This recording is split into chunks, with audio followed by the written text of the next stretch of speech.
용산역에서 내려서 10분쯤 걸으면 다리 밑에 우거진 나무들이 보입니다. 그 나무 사이로 들어가면 파란색, 녹색, 회색 텐트들이 듬성듬성 보여요.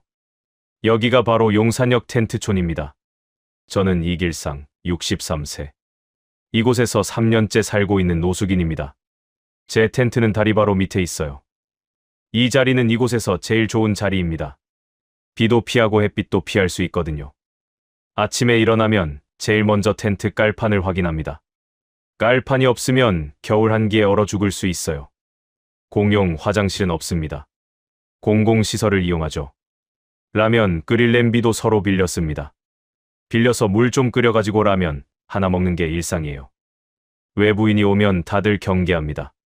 이곳에서도 나름대로의 질서가 있거든요. 여기에 모여 사는 사람들이 처음부터 이곳에서 사는 것 아닙니다. 각자 사연들을 가지고 있습니다. 저도 그렇습니다. 믿기 힘드시겠지만 저는 13년 전만 해도 저는 대기업 과장이었습니다. 하지만 구조조정, 사기, 12억 빚의 모든 걸 잃었어요. 쪽방촌 7년을 거쳐 이 텐트촌까지 왔습니다. 그런데 여러분, 이런 곳에서도 희망이 있습니다. 이곳에서 제가 만난 사람이 누군지 아시면 정말 깜짝 놀라실 겁니다. 지금부터 용산역 텐트촌에서 있었던 저의 이야기를 시작하겠습니다. 시청 전 구독과 좋아요, 그리고 알람 설정해주시면 매일 새로운 이야기로 찾아뵙겠습니다. 용산역 텐트촌으로 오기 전 저는 경동시장 뒷골목 여인숙 201호. 그곳이 제가 7년 동안 살았던 쪽방이었습니다. 하루에 14,000원이면 잘 수 있는 2평 남짓한 방이었죠. 문을 열고 들어가면 담배 냄새가 진동했어요. 이전 투숙객이 피운 담배 냉새가 벽지에, 이불에, 공기에 배어 있었습니다. 싱글 침대 하나, 낡은 텔레비전 하나, 작은 의자 하나가 전부였어요. 창문은 있었지만 외풍을 막으려고 비닐로 덮어놨더라고요. 가장 힘들었던 건 공용 화장실이었습니다. 층마다 하나씩 있는 화장실은 정말 낡고 더러웠어요.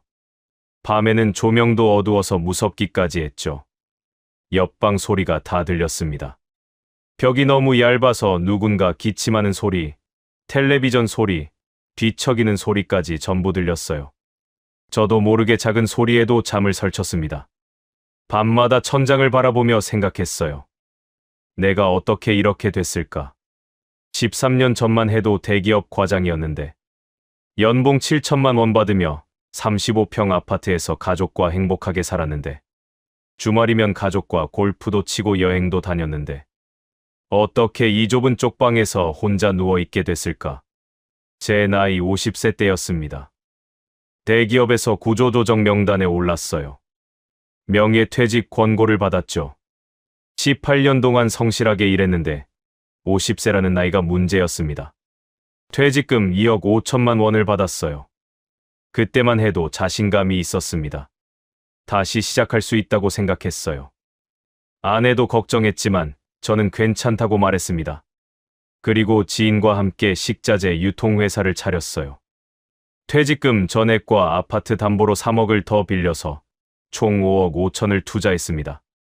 처음 1년은 정말 잘 됐어요. 매출도 올랐고 직원도 10명으로 늘어났습니다. 이대로만 가면 성공할 줄 알았어요. 하지만 2년 차에 동업자가 회사 돈 8억을 횡령하고 잠적했습니다. 제 명의로 된 어음이부도 났고 거래처 외상 대금도 못 갚게 됐어요. 총 12억 빚이 생겼습니다. 모든 재산이 압류됐고 아파트는 경매로 넘어갔어요. 회사는 파산 신청을 했습니다. 아내는 충격과 분노로 소리를 질렀어요. 이제 우리는 어떻게 살아요? 이게 다 당신 때문이에요. 잘 살아보기 위해 열심히 일했는데 모든 것들은 저의 잘못이 되어버렸습니다. 그렇게 믿었던 아들 민수도 저를 원망했습니다. 1년 동안 버텨봤지만 결국 이혼했습니다. 재산 분할도 없었어요. 빚만 남았으니까요. 아내와 아이들은 저를 떠났고 모든 연락을 완전히 끊었습니다. 갈 곳이 없었습니다. 그렇게 경동시장 쪽방촌으로 들어갔어요. 하루 14,000원이면 잘 수 있는 곳. 그곳에서 저는 7년을 살았습니다. 10년 전 그 당시에는 막노동으로 하루 7만 원에서 8만 원 정도 벌었어요. 14,000원 숙박비 내고 나면 끼니 해결하기도 빠듯했습니다. 편의점 컵라면이 제 저녁이었어요. 채권자들한테서 독촉 전화가 매일 왔습니다. 개인회생 신청도 해봤지만 실패했어요. 그렇게 술을 마시기 시작했습니다. 소주 한 병이면 하루를 잊을 수 있었어요. 매일 밤 쪽방에서 혼자 술을 마셨습니다. 내가 왜 이렇게 되었나? 가족들은 지금 어떻게 살고 있을까? 자책과 후회, 그리고 절망. 그런 감정들이 저를 짓눌렀어요. 3년 전 겨울이었습니다. 쪽방에서 심한 감기에 걸렸어요. 고열이 났고 온몸이 떨렸습니다. 며칠 동안 꼼짝도 못하고 누워 있었어요. 옆방 노인이 제 신음소리를 듣고 119에 신고했습니다.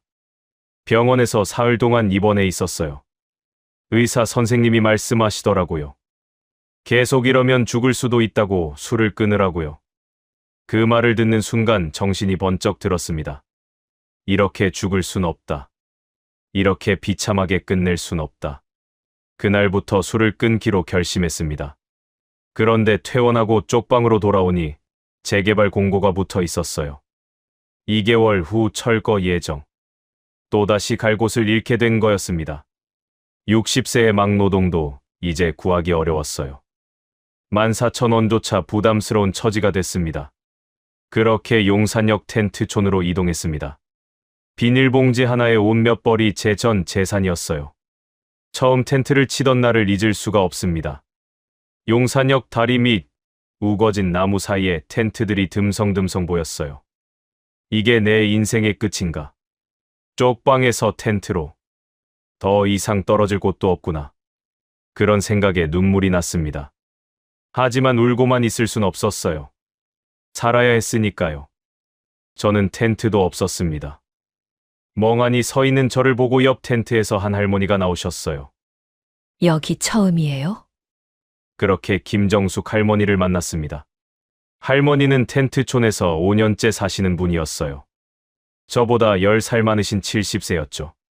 깔판은 필수예요. 없으면 한기 때문에 못 살아요. 텐트는 어디서 구하나요? 할머니가 전에 사용했던 거라며 텐트와 여분의 깔판을 주시면서 텐트 치는 법도 가르쳐 주셨습니다. 다리 밑이 나름 상급지래요. 비도 피하고 햇빛도 피할 수 있으니까요. 그날 밤 텐트 안에 누워서 천장을 바라봤습니다. 쪽방보다 더 좁고 불편했지만 이상하게도 마음은 조금 편했어요. 더 이상 떨어질 곳이 없으니까요. 다음 날 아침 일찍 일어났습니다. 할머니가 알려주신 공공 화장실에 가서 세수를 했어요. 거울을 보니 60세 노인의 초라한 얼굴이 보였습니다. 하지만 포기하면 안 된다고 다짐했어요. 병원에서 받은 충격이 아직 생생했거든요. 이렇게 죽을 순 없다. 며칠 후 할머니가 저를 다시 찾아오셨습니다. 젊은이, 너무 상심하지 마. 인생은 올라갔다 내려갔다 하는 거야. 할머니는 본인 이야기를 해주셨어요. 남편한테 맞고 도망쳐 나왔다고. 5년 동안 텐트촌에서 살면서 겪은 일들을 담담하게 말씀하셨습니다. 그러면서 이런 말씀을 하셨어요. 더 떨어질 곳이 없으니 오히려 편해. 이제 올라가기만 하면 되잖아. 그 말이 제 가슴에 와닿았습니다. 맞아요. 이제 더 떨어질 곳이 없어요. 쪽방에 있을 때는 거기서도 쫓겨나면 어쩌나 불안했는데 이제는 그런 불안도 없었습니다. 텐트촌이 제 마지막 장소였으니까요. 이상하게도 그 생각이 마음을 편하게 해줬어요. 그날부터 술을 완전히 끊었습니다. 쪽방에서 병원 갔다 온 후 시작한 금주를 계속 이어갔어요. 매일 아침 일찍 일어나서 공공 화장실에 가서 면도를 했습니다. 옷도 깨끗하게 입으려고 노력했어요. 구호품을 받으면 정리해서 입었습니다. 텐트 안도 정돈했어요. 좁지만 제 공간이니까요. 어느 날 산책을 하다가 도서관을 발견했습니다. 국립중앙도서관이었어요. 누구나 들어갈 수 있었습니다. 그날 처음으로 도서관에 들어갔어요. 책들이 빼곡하게 꽂혀 있었습니다. 오랜만에 책을 빌렸어요. 쪽방에 있을 때는 술 생각밖에 안 났는데 이제는 책이 읽고 싶어졌습니다. 텐트로 돌아와서 책을 읽는데 오랜만에 느끼는 평화였어요. 대기업 다닐 때는 바빠서 책을 못 읽었거든요. 이제는 시간이 많았습니다. 매일 도서관에 가서 책을 빌려 읽었어요. 2년 전 어느 날 새로운 노숙인이 텐트촌에 왔습니다. 진원이라는 62세 남자분이었어요. 중국계였지만 한국말이 더 편하다고 했습니다. 국적이 없어서 노숙인이 됐다고 하더라고요. 진원 씨는 텐트 치는 법을 몰랐습니다. 제가 다가가서 도와줬어요. 깔판은 필수예요. 한기 때문에 꼭 깔아야 해요. 할머니한테 배운 그대로 알려드렸습니다. 진원 씨가 고마워했어요. 다른 분들과 다르시네요. 그 말이 기분 좋았습니다. 누군가를 도울 수 있다는 게 이렇게 보람 있는 일인지 몰랐어요. 그 후로 새로운 노숙인들에게 생활 방법을 알려주기 시작했습니다. 라면 끓이는 냄비는 서로 빌려 쓴다. 외부인이 오면 조심해야 한다.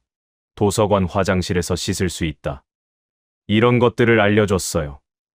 사람들이 저를 길상 선생님이라고 부르기 시작했습니다. 그러던 어느 토요일, 배식 봉사소에 갔습니다. 매주 토요일마다 용산역 근처에서 무료 배식을 해줬어요. 줄을 서서 배식을 받는데 봉사자들이 정말 열심히 일하시더라고요. 배식을 받으면서 생각했습니다. 나도 도울 수 있지 않을까? 배식을 다 받고 나서 봉사 담당자분께 말씀드렸어요. 제가 배식 후 정리를 도와드릴게요. 처음엔 놀라셨지만 허락해 주셨습니다. 그날부터 매주 토요일마다 배식 후 정리를 도왔습니다. 그릇 치우고 테이블 닦고 쓰레기 정리하는 일이었어요. 봉사자들이 고마워하셨습니다. 길상 선생님은 정말 다르세요. 그 말을 들으니 제 자신이 자랑스러웠어요. 노숙인이지만 누군가를 도울 수 있다는 것. 그게 저에게 삶의 의미를 줬습니다. 김정숙 할머니가 어느 날 말씀하셨어요. 길상아, 너 많이 달라졌다.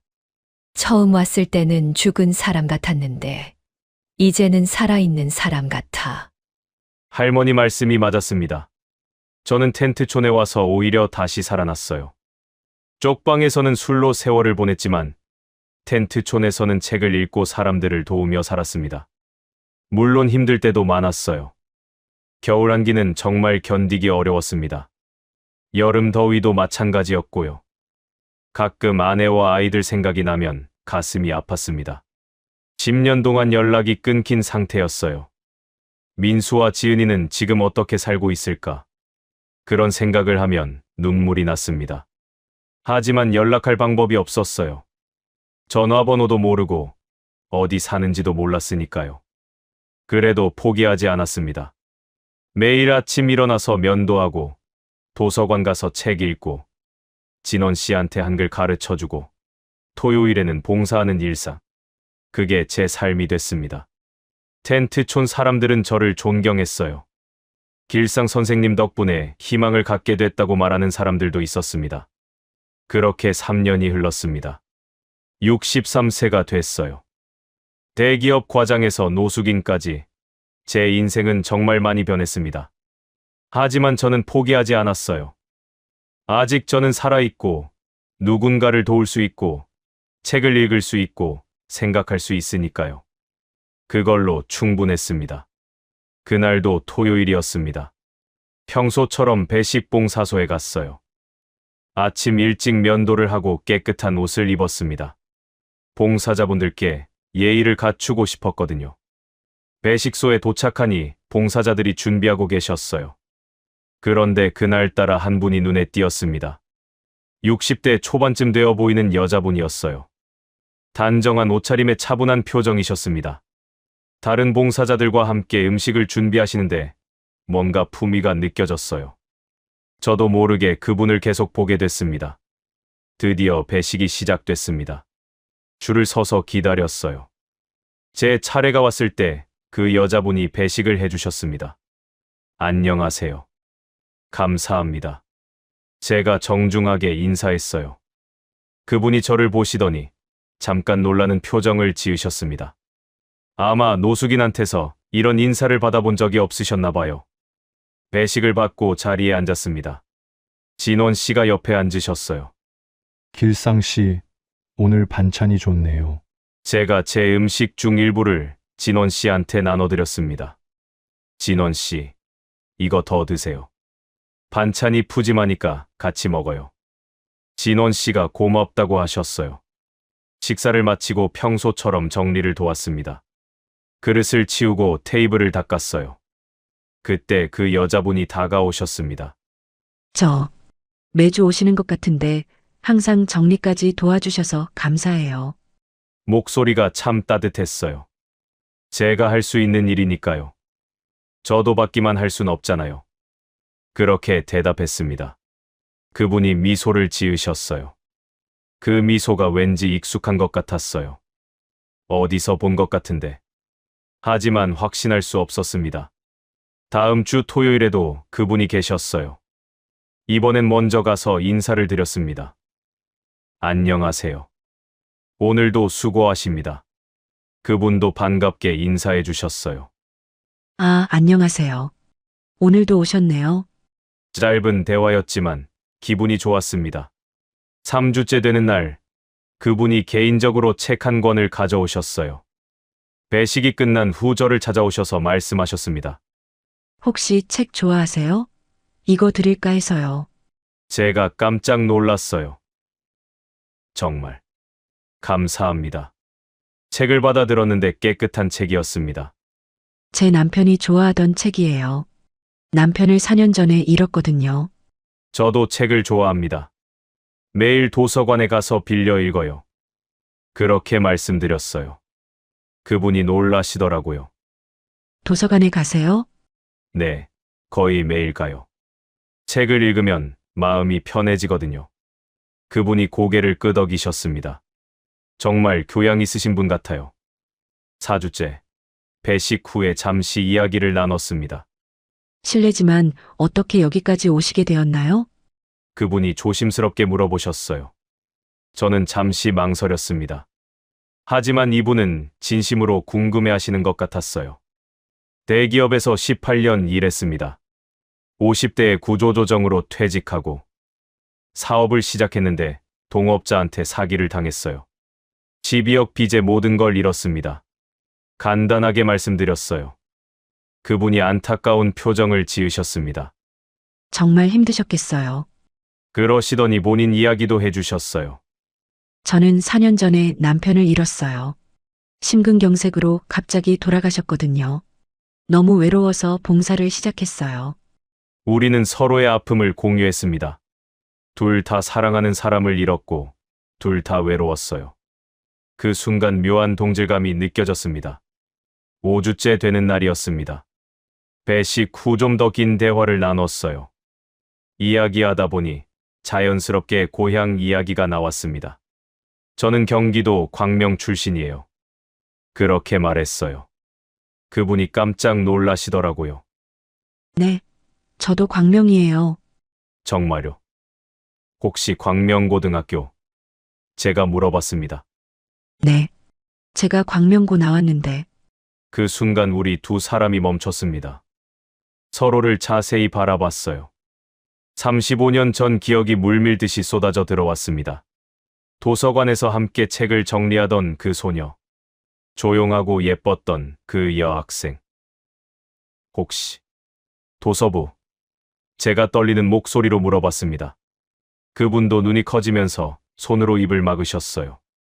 길상이 선자. 우리 두 사람 다 믿을 수가 없었습니다. 35년 만에 만난 거였어요. 그것도 이런 곳에서. 정말. 선자 맞니? 제 목소리가 떨렸습니다. 길상아, 어떻게 선자의 눈에서 눈물이 흘러내렸어요. 저도 눈물이 났습니다. 35년 만이었어요. 고등학교 2학년 때 도서부에서 함께 책을 정리하던 그 친구.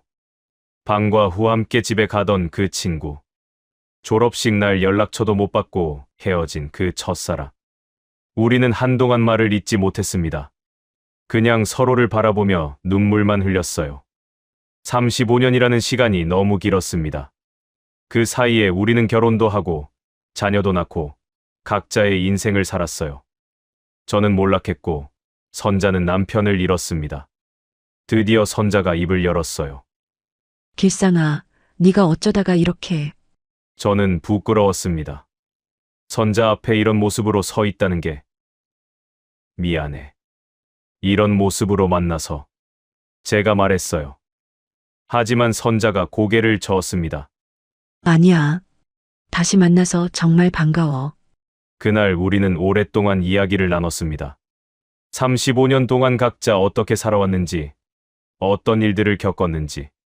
저는 고등학교 졸업 후의 이야기, 사업이 잘못되어 아내와 헤어진 이야기, 쪽방촌에 살았던 이야기, 텐트촌으로 오게 된 이야기를 다 했어요.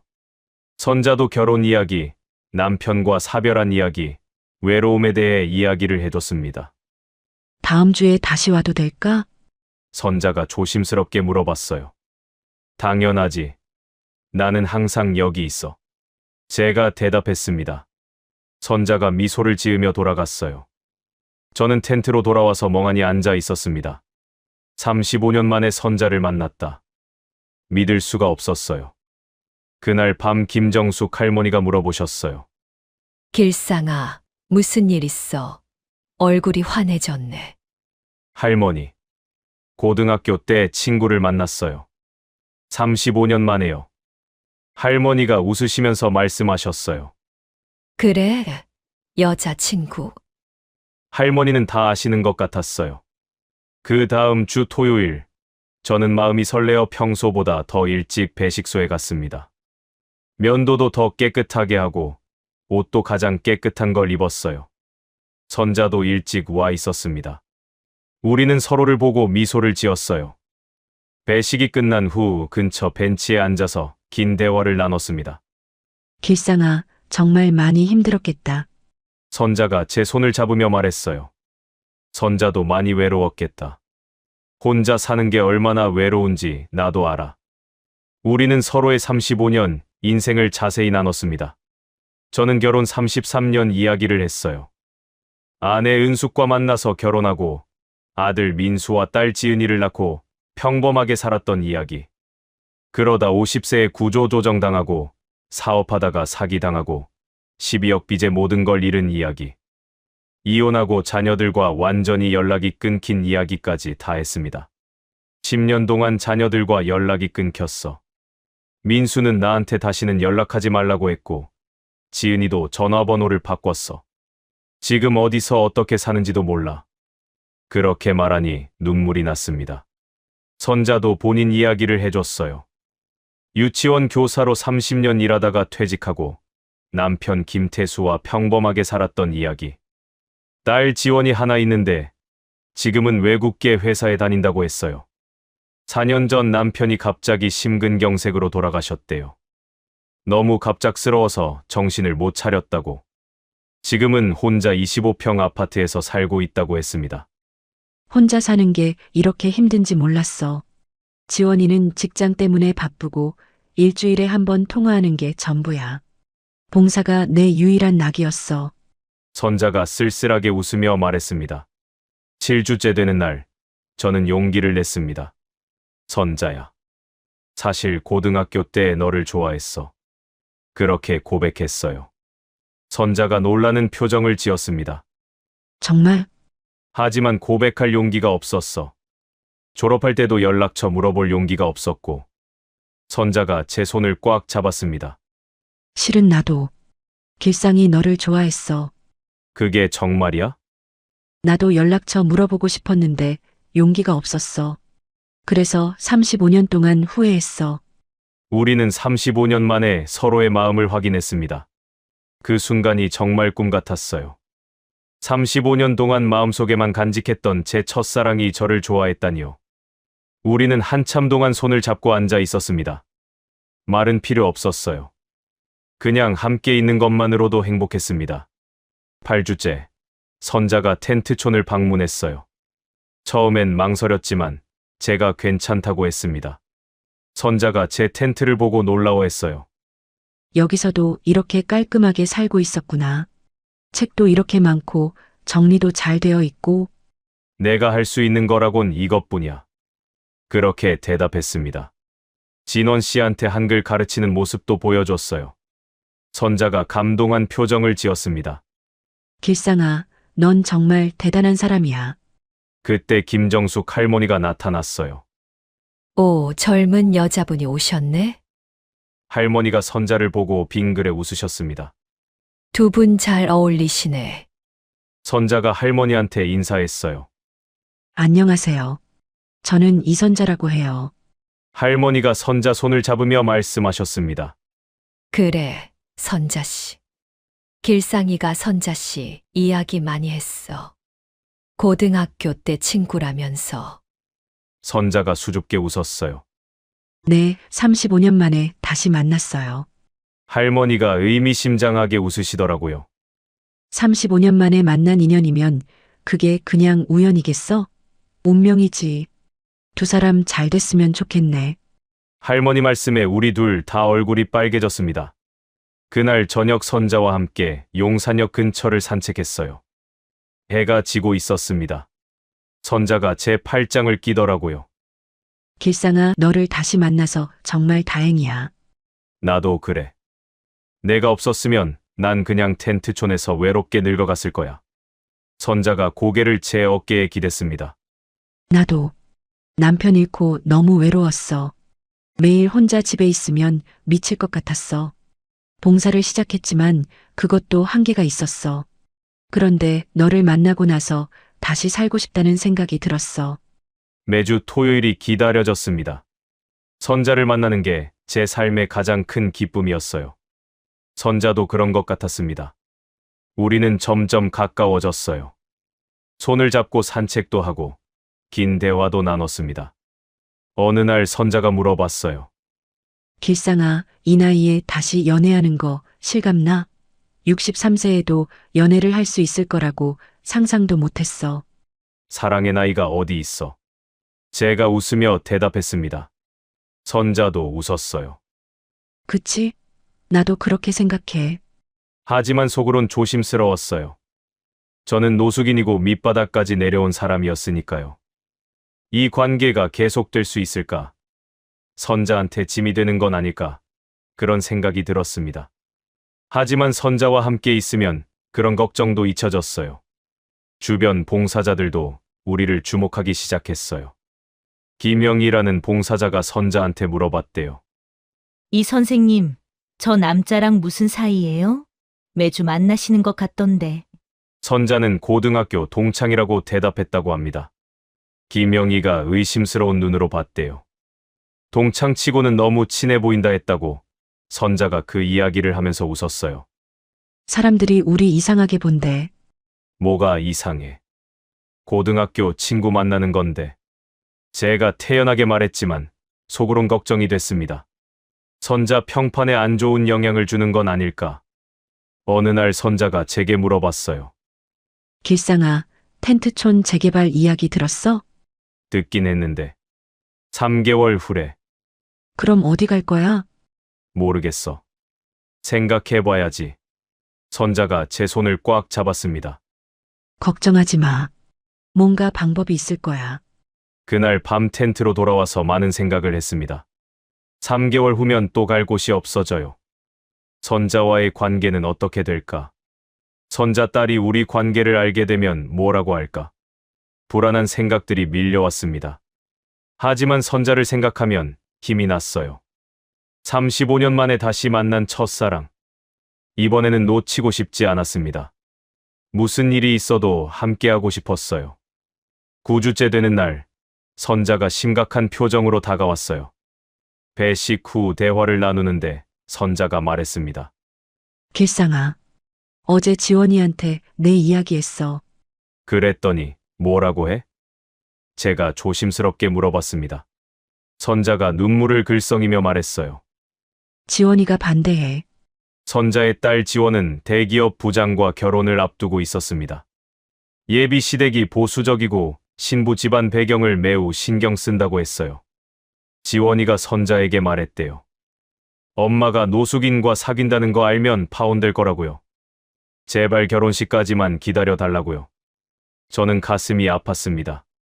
당연한 거야. 딸이 중요하지. 선자는 지원이를 먼저 생각해야 해. 그렇게 말했어요. 하지만 선자가 울면서 말했습니다. 하지만 나도 행복할 권리가 있잖아. 널 만나서 다시 살고 싶다는 생각이 들었어. 저도 눈물이 났습니다. 고마워. 하지만 선자 딸이 더 중요해. 난 기다릴 수 있어. 그렇게 말했지만 마음은 아팠습니다. 선자가 제 손을 잡았어요. 길상아, 지원이 결혼식만 끝나면 돼. 그때까지만 기다려줘. 응, 기다릴게. 하지만 속으론 불안했습니다. 정말 괜찮을까? 지원이가 결혼하면 우리를 인정해줄까? 다음 주 토요일, 선자가 배식소에 나오지 않았어요. 저는 하루 종일 기다렸지만 선자는 오지 않았습니다. 텐트로 돌아와서 할머니한테 물어봤어요. 할머니, 제가 선자한테 짐이 되는 걸까요? 할머니가 고개를 저으셨습니다. 아니야. 그 사람도 널 좋아해. 하지만 딸 문제가 있으니까 고민이겠지. 2주 후 선자가 다시 나타났습니다. 하지만 표정이 어두웠어요. 배식 후 대화를 나눴는데 선자가 말했습니다. 길상아, 미안해. 지원이가 결혼 앞두고 있어서. 저는 고개를 끄덕였습니다. 알아. 괜찮아. 하지만 마음은 괜찮지 않았어요. 그날 이후로 저는 배식소에 나가지 않았습니다. 선자를 만나면 더 힘들 것 같았거든요. 텐트에서 혼자 책을 읽으며 지냈어요. 하지만 책에 집중이 안 됐습니다. 선자 생각만 났어요. 며칠 후 선자가 텐트촌을 찾아왔습니다. 길상아, 왜 안 나왔어? 선자가 물었어요. 저는 솔직하게 말했습니다. 선자야, 나를 만나지 마. 내 딸 결혼에 방해될 순 없어. 난 노숙인이야. 너와는 다른 환경에 사는 사람이야. 우리는 너무 달라. 선자가 울면서 말했어요. 그게 뭐가 중요해? 하지만 저는 고개를 저었습니다. 중요해. 세상 사람들이 그래. 널 위해서 이게 맞아. 선자가 제 손을 잡으려 했지만 저는 손을 뺐습니다. 미안해. 지원이 결혼식 할 때까지만 우리 만나지 말자. 그게 서로를 위한 거야. 선자가 눈물을 흘리면서 돌아갔어요. 저도 텐트 안에서 한참을 울었습니다. 그때 텐트촌에 재개발 공고가 붙었습니다. 3개월 후 철거 예정. 저는 또다시 갈 곳을 잃게 된 거였어요. 할머니가 걱정스럽게 물어보셨습니다. 길상아, 어디 갈 데 있어? 저는 고개를 저었습니다. 모르겠어요. 생각해봐야죠. 진원 씨도 걱정했어요. 길상 씨, 3개월 후에 우리 어디로 가야 할까요? 어디로 가실 거예요? 저도 모르겠어요. 다들 걱정이 많아요. 제가 쓸쓸하게 웃으며 말했습니다. 밤에 혼자 텐트에 누워 있으면 정말 막막했습니다. 선자는 만날 수 없고, 텐트촌은 3개월 후 철거되고, 갈 곳도 없고, 다시 쪽방촌으로 돌아가야 하나? 하지만 쪽방비조차 부담스러운 처지였어요. 2주 동안 선자를 만나지 못했습니다. 저는 텐트에서 혼자 지냈고, 선자는 집에서 울면서 지냈다고 나중에 들었어요. 지원도 죄책감에 괴로워했지만 결혼 생각하면 어쩔 수 없다고 했대요. 김정숙 할머니가 어느 날 저를 불러 세웠습니다. 길상아, 바보같이 왜 그러니? 할머니, 제가 선자한테 짐이 될 순 없어요. 할머니가 한숨을 쉬셨어요. 그 사람 마음을 내가 왜 결정해? 저는 정말 힘들었습니다. 35년 만에 만난 첫사랑을 다시 보낼 수는 없었어요. 하지만 선자를 위해서는 이별이 맞는 것 같았습니다. 매일 밤 텐트에서 생각했어요. 이게 맞는 걸까? 하지만 답을 찾을 수 없었습니다. 그날 박철민 센터장님이 텐트촌을 방문하셨습니다. 센터장님은 서울역 노숙인 자활지원센터에서 일하시는 분이었어요. 정기적으로 텐트촌을 방문해서 상담을 해주셨죠. 센터장님이 제가 진원 씨한테 한글 가르치는 모습을 보셨습니다. 그리고 다른 노숙인들 상담해주는 모습도 봤어요. 센터장님이 저를 따로 불러서 제 과거를 물어보셨습니다. 저는 솔직하게 다 말씀드렸어요. 대기업 18년, 사기, 12억 빚, 이혼, 쪽방촌 7년, 알코올 의존, 죽음 직전, 그리고 텐트촌에서의 3년. 센터장님이 고개를 끄덕이시더니 제안하셨습니다. 노숙인 상담 강사를 해달라고요. 저요. 제가요? 깜짝 놀라서 다시 물어봤습니다. 센터장님은 저의 경험이 필요하다고 말했습니다. 3년 전 술을 끊고 일어선 이야기, 매일 도서관 가서 책 읽는 이야기, 다른 노숙인들 돕는 이야기. 그런 이야기들이 많은 노숙인들에게 희망을 줄 수 있다고요. 하지만 제가 할 수 있을까요? 제가 망설였어요. 센터장님이 말씀하셨어요. 저를 2년 동안 지켜봤다고요. 저만이 할 수 있는 일이라고 했어요. 센터장님의 확신에 찬 목소리였습니다. 저는 고민 끝에 수락했습니다. 한번 해보겠습니다.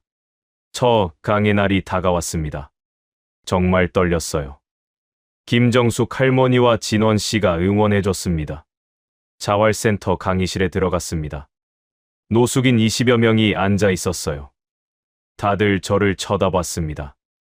저는 심호흡을 하고 입을 열었습니다. 안녕하십니까?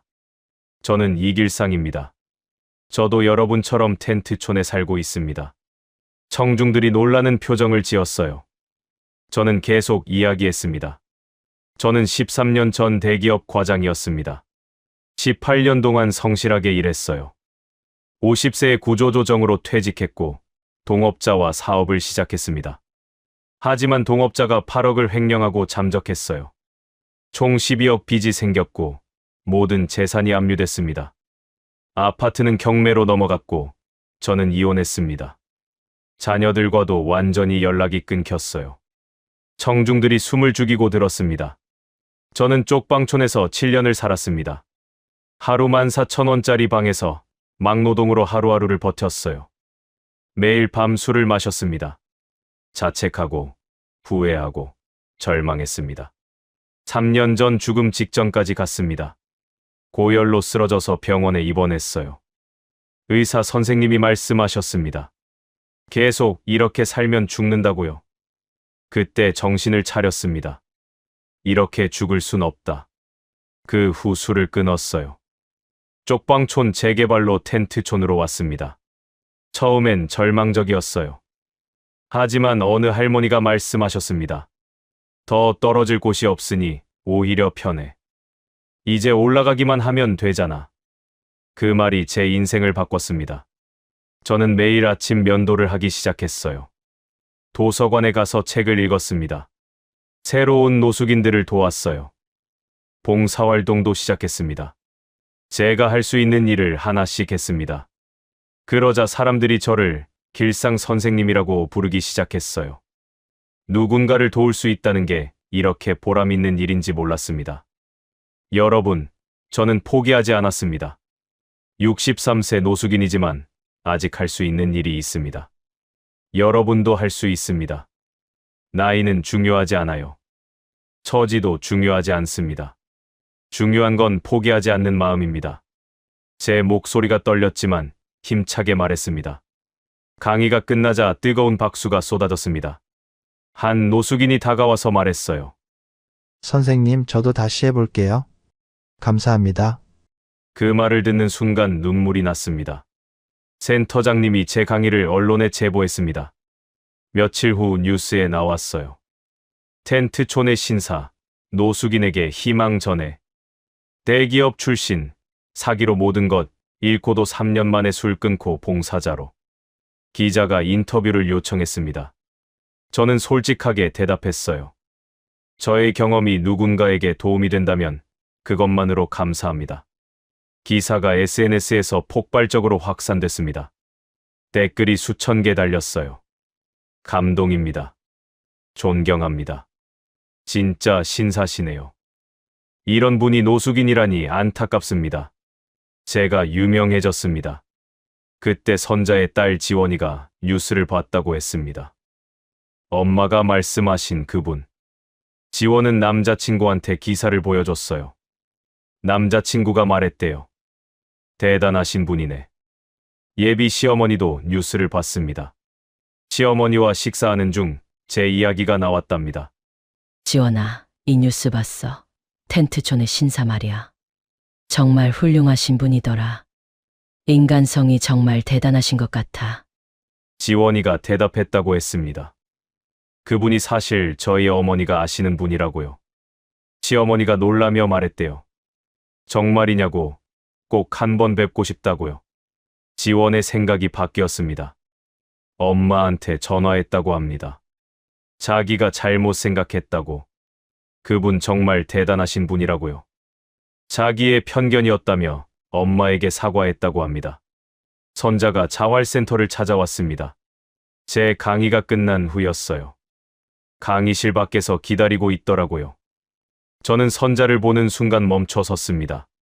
선자도 저를 보고 눈물을 흘렸어요. 길상아, 선자가 다가왔습니다. 선자야, 여기를 어떻게 왔어? 텐트촌에 찾아갔다가 내가 여기 있다는 이야기를 듣고 왔어. 강해 정말 감동적이었어.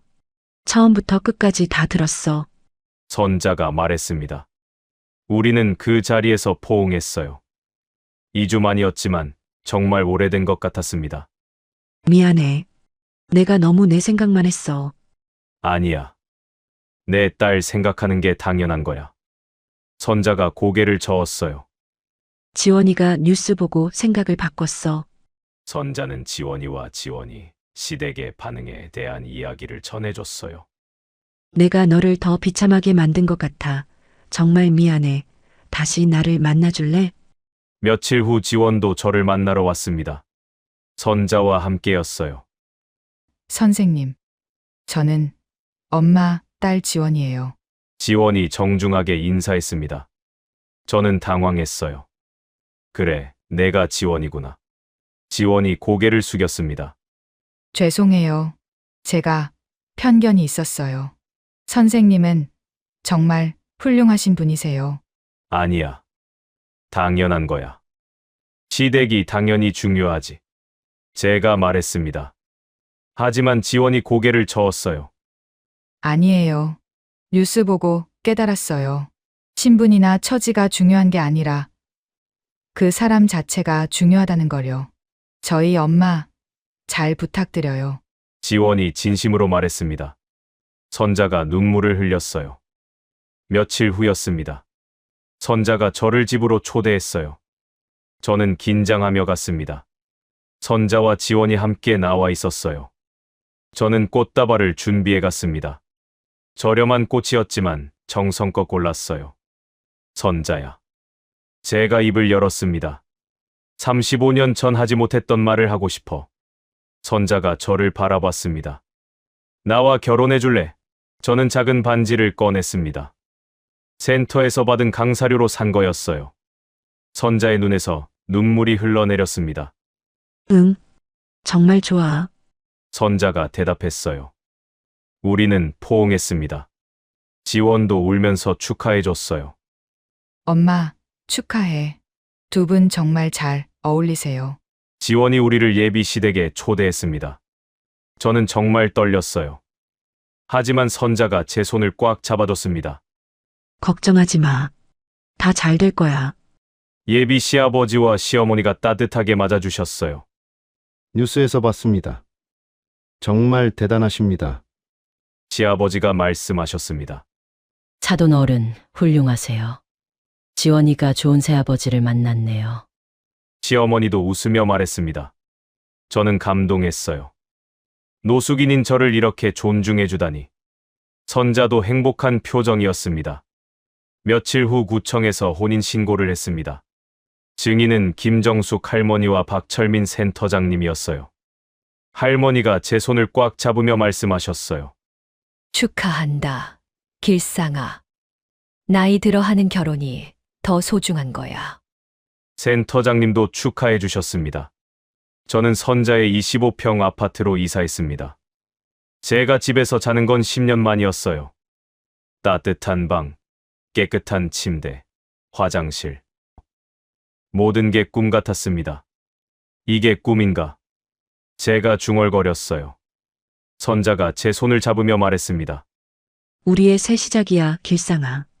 텐트를 정리하며 할머니와 진원 씨한테 작별 인사를 했습니다. 길상 씨, 정말 축하드려요. 진원 씨가 울먹이며 말했어요. 제가 가지고 있던 돈을 할머니와 진원 씨한테 드렸습니다. 내가 받은 도움을 조금이나마 갚고 싶어. 할머니가 손사래를 치셨어요. 괜찮아. 우리도 곧 좋은 곳 찾을 거야. 6개월 후 선자와 저는 사회적 기업을 설립했습니다. 이름은 희망나눔센터. 노숙인 자립 지원을 하는 곳이었어요. 제가 센터장을 맡았습니다. 상담도 하고 교육도 하고 일자리도 연계해줬어요. 김정숙 할머니도 센터에서 일하게 됐습니다. 진원 씨도 일자리를 얻어서 자립을 준비하고 있어요. 첫 해에 80명이 자립에 성공했습니다. 연말에 지원의 결혼식이 있었습니다. 선자와 저는 함께 참석했어요. 시댁 사람들도 저를 존중해줬습니다. 정말 행복한 결혼식이었어요. 센터 1주년 행사 때 언론 인터뷰를 했습니다. 기자가 물어봤어요. 어떻게 다시 일어서셨나요? 저는 대답했습니다. 포기하지 않았기 때문입니다. 63세에 다시 시작했어요. 35년 전 첫사랑을 다시 만났습니다. 대기업에서 텐트촌까지 떨어졌지만 포기하지 않았어요. 자녀들과는 연락이 끊겼지만 새로운 가족을 만났습니다. 사랑하는 사람과 함께라면 언제든 새로운 시작이 가능합니다. 기자가 또 물어봤어요. 노숙인들에게 하고 싶은 말씀이 있으신가요? 저는 카메라를 똑바로 보며 말했습니다. 여러분, 포기하지 마세요. 나이는 숫자일 뿐입니다. 처지는 바뀔 수 있습니다. 중요한 건 포기하지 않는 마음입니다. 저도 했습니다. 여러분도 할 수 있습니다. 지금 저는 선자와 함께 매일 아침 센터로 출근합니다. 노숙인들을 상담하고 교육하고 일자리를 찾아줘요. 100명이 넘는 사람들이 자립에 성공했습니다. 그들의 감사 인사를 들을 때마다 가슴이 뭉클합니다. 저녁에는 선자와 함께 산책을 합니다. 손을 잡고 걸으면서 이야기를 나눠요. 35년 만에 다시 만난 첫사랑과 함께하는 일상. 이게 꿈인지 현실인지 모르겠습니다. 여러분, 제 이야기는 여기까지입니다. 63세 노숙인 이길상이 35년 만에 첫사랑을 다시 만나 새로운 인생을 시작한 이야기. 믿기 힘드시죠? 하지만 이건 실제로 일어난 일입니다. 저는 대기업 과장에서 노숙인까지 떨어졌습니다. 쪽방촌 7년, 텐트촌 3년을 살았어요. 하지만 포기하지 않았습니다. 술을 끊고 책을 읽고 사람들을 도왔습니다. 그리고 운명처럼 선자를 다시 만났어요. 지금은 선자와 함께 노숙인들을 돕는 일을 하고 있습니다. 여러분께 말씀드리고 싶어요. 나이는 중요하지 않습니다. 처지도 중요하지 않아요. 중요한 건 포기하지 않는 마음입니다. 여러분도 힘든 시간을 보내고 계신가요? 포기하지 마세요. 반드시 좋은 날이 올 겁니다. 그리고 혹시 첫사랑이 그리운 분들이 계시다면 용기 내어 찾아보세요. 35년 만에도 다시 만날 수 있으니까요. 또 제 이야기를 들어주셔서 감사합니다. 여러분 모두 행복하세요. 구독과 좋아요, 알림 설정 부탁드립니다.